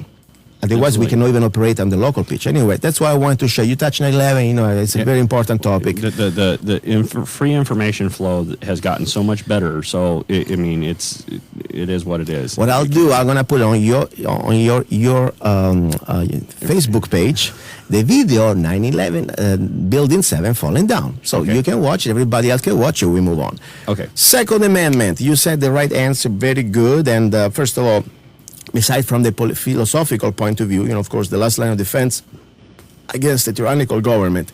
Do you enjoy it? I saw you have a nice photo of you with a Mosin gun, and you were shooting somewhere in the desert. It was outside. It was up off of Bison in the desert. Okay. West of Havasu. So- or east of Havasu. Do you go, for example, to shoot regularly out there, or whenever you get time? How do you do? Whenever I have time. Okay. What is your rifle of choice? If you have to have one rifle only, what is your rifle of choice? I would have to say a Sega 12. Sega 12. That's a shotgun, right? Yep. Well, it can. I would shoot slugs, but yeah, that's if you. Listen, rifle means rifle Okay, you want a barrel. rifle? Okay. Okay. Shot. I have Sega 2 of those. Okay. So you're talking to the wrong guy here. Okay. Sega 12. It's a shotgun, semi-auto Russian shotgun. I like it. You got a 20 rounds mag? Yeah. Good. Yeah, I love that thing. Very good. Now, talk about rifle. Which rifle do you have? The one I like the most is going to be the Dragunov. Which one? Dragunov. How do you spell it? I'm sorry. Okay, what is Or that? Dragunov. Oh, Dragunov. Okay. So you got the Romac version or you got the Russian version? The Romac. So I get the Romac too because the Russian they're expensive. huh? Then you can't get You can't parts for it find it. anymore. You can't find it. I like the Romac. It's very nice. I agree with that. And speaking about that, we're talking about the cartridge. You use the same cartridge like the Mosin gun, 7.62 by 54 Russian. Yep. Because that's still affordable, believe it or not. That's why I wanted to talk a little bit before we finish the second hour. Having a rifle for me, it is not for sports, not for hunting. I don't even like to hunt really unless I'm starving. See, I love to hunt. Good. And that's a beautiful thing. We don't need to agree. I have a rifle. The only purpose I have is not even for criminal, because normally for criminal I have a bottle I can smash on their head. My guns is fine. Yeah. There is a proverb. There's an expression. You have a gun to defend your person, a shotgun, like your Sega, to defend your castle, the rifle to defend your liberty and your country. And that's the bottom line. The rifle, that's why you think I don't even call it, pieces of subhuman excrements like Mr. Biden, and that's for me really what I believe he is, because it's an evil man. He goes out and trying to preach you and tells you, you don't need the AR-15. You need the shotgun, 2 rounds, poop, like, the over barrel. Yeah, over under. The normal over under, that's what normally in slaves in Europe get, okay, to go hunt. That's all you can get. No, I don't need that, because they know very well, tyrannical government knows that a population with shotguns, they're never going to be able to defend freedom. A rifle, of course, right now it's already outdated. We're talking about we have drones that can bomb the stuff out of our heads from 60,000 feet, okay? So we're at a new level. But still, they're afraid of an educated population armed with knowledge and with rifles, especially when you are a rifleman, okay? That's why the government trying to, more important, curb their rifles. You know that Obama, I refuse to call him president until he shows me his birth certificate. I know many people think I'm extremist. I don't care. It's true. There is no evidence, but regardless, it passed an executive order that it banned the reimportation of more than almost 800,000 M1 Garand that were overseas, paid by our tax dollar, given to other countries like South Korea, Turkey, or other NATO countries. And now, it's supposed to go back to us, to the civilian marksmanship program. It's a great opportunity. You can buy the M1 Garand for an affordable price, at least it used to be, and ship directly to your home as an American. That's great. I got mine, by the way. And now you cannot do any more. It blocks that. By the way, never in the history of this country, in the criminal history, was used an M1 Garand. Maybe 0.0001%. I don't even recall it. There was no one as a crime, for robberies or for criminal activities. M1 Garand has always been used for, let's say, law-abiding citizen. One thing I remember was 1946, the Battle of Athens, Tennessee. You ever heard about that? I don't. You should look into that. The Battle of Athens, Tennessee, 1946. Oh, Tennessee. I've been thinking Athens, Greece. No. This is the Tennessee. And, that's why the last time that the rifle was lawfully used as a Second Amendment, the right to the people to defend their freedoms. Give you the short story. Everybody can Google it. I think it's information people don't want to. The school system never going to tell you. In 1946, veterans come back from Europe and different parts of South Pacific. GI coming back from war, and this little county in Athens, Tennessee, it's kind of very corrupted. The sheriff is being controlling, manipulating the elections, and. Say what? We want to have a clean election. We want to see the ballots when the people count the ballots. Okay? No, can't do that. Guess what? Oh, I have heard this. Yeah. So the story. The GIs say, okay, let's go to get our ammo and guns. They went to the National Guard Armory. They had 3 days battlefield. They're shooting each other. They arrest the sheriffs and all the deputy and the corrupted mayor, and they have the chance to have clean elections. The new, sheriff won. The federal government came in there and said, okay, good, everything taken business, everything back to normal. And that was the real purpose of the Second Amendment, to defend the rights and to defend against the tyrannical government. And that's why they don't want to let you know that. And that's why they want your rifles. As much as we are still already downgraded to technology, still, if you have 20 millions of Americans, law-abiding Americans that believe in the Bill of Rights and Constitution, that can understand the basics and have a rifle and know how to use it, every tyranny, every tyrant would be afraid of that. And they are. They have been in the past. Well, look at the Russians after the war. They took that Mosig Nagant that I was shooting and stuck it in Greece. Took it away from everybody. Made sure that their army went back unarmed. And that's exactly the rifle I would like to share today with our friends, listeners. Because I thought the economy is tough, and not everybody has the opportunity now to buy things they wish. Sometimes, you wake up too late, okay? Maybe if you was 10 years ago, the economy was great, ammo was fine, you can buy almost everything you want. Now, for a working man, it's tough. You understand that? It's tough to find ammo. To find everything. But let's start also to find the money for the rifle. So, my personal opinion, and I also give you a place where you can buy it for a really incredible price, and I'm not even getting paid. I'm just doing this to share information, is the Mosig Nagant 91/30. Also hexagonal receiver, that it's even more, interesting. Let's say it's better done than the regular round receiver. Regardless, you can get also the round receiver. You can get it at J&G Sales. I put a link also on the page of Love, Guns, and Freedom, where also today's show, where it's also your page. And I tell you, you can get this rifle for like $139 if you buy two, $130, okay? The price of a date at some fancy restaurant with some flowers and stuff like that, and boom, it's gone. And what I like about these rifles, they're military rifles. You have one, I see that. I have 3. 3, great. I have 8. But that's you good. You got them when they were $75, weren't you? No, I bought it at $120, but that's okay, I was kind of a pig. I was thinking about every day of the week, and one day, one extra for friends. But anyway, they're great rifles, seriously. And you know that because, first of all, they're military rifles. And you have a cartridge that is not a substandard cartridge. I mean, we're talking about powerful 7.62 by 54R. It's the AK-47 on steroids. Exactly. It's actually a 30-06 on steroids. It's like comparable to a 308 or a 3006.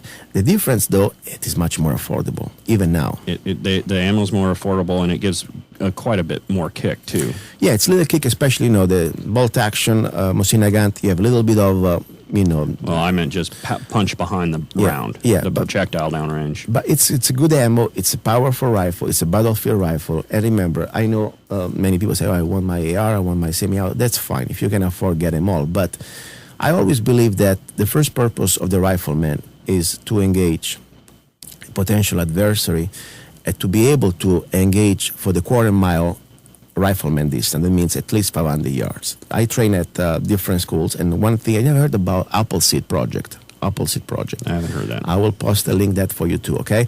I had also the link, by the way, on my page of today's show. It's a very important organization that I would like to share with you because it's, first of all, it's non-profit. It's a group of volunteer riflemen. They do clinics. They go around the country. And there is also a group in Arizona, and they spend Saturday and Sunday with regular people, By the way, free for kids, think about it.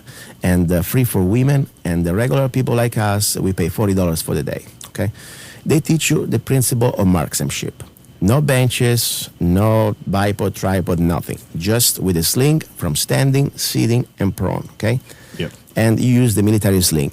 And bottom line, their goal is to make you become a rifleman. And the rifleman is to guarantee at 4 minutes of angle groups. That means at 500 yards, you need to keep your group in 20 inches, okay? 20 square inches. If you're shooting at 25 yards, that's why I like their system. They have all scaled down targets. At 25 yards, that means you must shoot your group in 1 square inch. And there is a test also you do at the end of the class. And if you can qualify with the AQT Army qualification test, you must do at least 110 scores or up. You have the patch of rifleman. And I think it's really important, not because of the patch, because you realize how difficult this trade, this skill that our founding fathers had. We lost it, and sometimes we think we're shooting just because we go to shoot cans in the desert. Doesn't mean that we are riflemen. That's why I like to shoot with this sort of a target, and I like to share this information because I hope more people can go there and join this class. They are very affordable, $40 for the day. It's very affordable and give you a lot of good information. Besides, they also share historical information about the first few days of the revolution, the April 19, 1775. And I would like to share the website. It's called appleseedinfo.org, appleseedinfo.org, and I'm going to post it right now also on my Facebook, because I think this is one of the things we want to learn. Like we learned the Constitution, the Bill of Rights, we learn about you today, we learn about what's happening in Phoenix. At the same time, we need to learn the basic skills. What would you like to share with us? Some other thing? Just real quickly before we go, I guess we're coming down to the wire here. My website for my campaign is www.georgeazhouse.com. The Facebook is George AZ House, and the Twitter is George AZ House, and I'm going to be working on getting an Instagram up here shortly. That will also be George AZ House. On Monday, tomorrow, I am having a fundraiser for the campaign because I'm not running clean elections, so I'm not taking the money from you to run my election. Thank you very much. Traditional. I appreciate that. And so I'm asking you, if you support me, to make a donation to the campaign so that we're able to get our message. I'm able to get my message out and get to as many voters as I can. You can donate on GeorgeAZHouse.com if you can't make it to the fundraiser. I take Visa, MasterCard, American Express, or Discover on it. Or if you can make it to the fundraiser, it will be at the Elks Club in Lake Havasu City, and it's a dinner night, so it's $25 for spaghetti and to hang out with like-minded people and fund the campaign. And of course, it's a suggested donation of $25, but I would like, if you were able to afford more, it would be greatly appreciated. It will go to getting the message out for the campaign. So, what do you think? First of all, signature. How many signatures do you need? You need 491 or 2. Sorry. Okay, so you get in there. I'm there. Very good. I'm over. And actually, if you're listening now, you can go to the Arizona State Secretary of State's website. There's a link on my page at georgeazhouse.com, but it's azsos.gov/equal. And when you go in there, you can type in your driver's license number, and it will tell you what candidates you can sign the petitions for, and you can click on those petitions and sign the petition, even though you'd never see me. It's a really great way. We can collect half of our signatures, 245 signatures. We can collect on there. So if you're able to go to that website and sign my petition, that's a guaranteed petition signature for the campaign. Good job. So, did you bring your paperwork with you today? Yes. Good. I'm sure you did. Of course. Excellent. I'll sign for you too. Okay. I like to support everybody that listed. This is very important. Regardless that you may agree or not with George, the fact that the regular people getting involved and trying to do what you think is best for the community according to their beliefs, I think is very important. I think the state of Arizona still has hope because we have term limits. So it is not like you're going to become a professional politician forever. A politician forever. You have a few years. You can try, and if people agree, they can keep doing it. Otherwise, regardless, one day you're going to be done, and when your term is over, you had your chance. Yes. And I actually kind of like the term limits, especially in the executive branch. They only get 2 terms, yes. So 8 years. And it's 8 years in the House and 8 years in the Senate, and they have term limits there, and it makes it kind of nice to make sure that we keep turning over new people with new ideas. Okay, I'll give you the last question. I'm going to short in 30 seconds. Should we legalize gambling like Nevada? If not, It's a great revenue resource for Nevada. It's right now we have it in select locations on Indian tribes. no, but that's not America. That's not Arizona. That's sovereign territory. I'm talking about Arizona. Who owns your money? You or the government? Actually, right now the government. It's true. It's true. But technically, let's say when you want to go out and tonight spend your money having fun and maybe blasting them at the theater or, I don't know, drinking at the bar, whatever you want to do, it's your money. Right. Why? You have not the right to spend your money at some Arizona casino. Yeah. It's a great revenue resource for the state of Arizona. That's a good answer as a politician, but also as an individual. Say, screw the government, the Arizona revenue. It's my money. I want to blast them the way I want. Anyway, listen, George, I appreciate your time. That was great. I'm glad we had a chance to know each other a little more. And I wish you the best, and the best man or woman win. I just hope that at least we can clean up one person individually. And I don't have any special personal agendas against anybody, but against their voting records. Representative Doris Goodale, I've always been polite and civil, especially with you, because you're a lady on top. I hope you can come here, defend your positions, that I believe really they're completely the opposite of what our party, because I'm a registered Republican. I'm not afraid to say that. Even, of course, I'm not afraid to say that. I always put, the point is never the party first. I always put the Constitution and the beliefs of freedom before the party. But as you know, the party can be corrupted. Politicians can be corrupted. And the party is, it can be, it's not just the party. Exactly. The government can be corrupted. So the point is, I never pledge an allegiance to a party. I pledge allegiance to truth and to the principle that we believe. So I say, Goodale, please come here, defend your position, and I really hope, in my humble opinion, that you're going to retire and give the opportunity to new people to be able to try to give it a chance to be representing us in Phoenix. George, see you later. Thank you. Thank you, man. Bye-bye. Good one.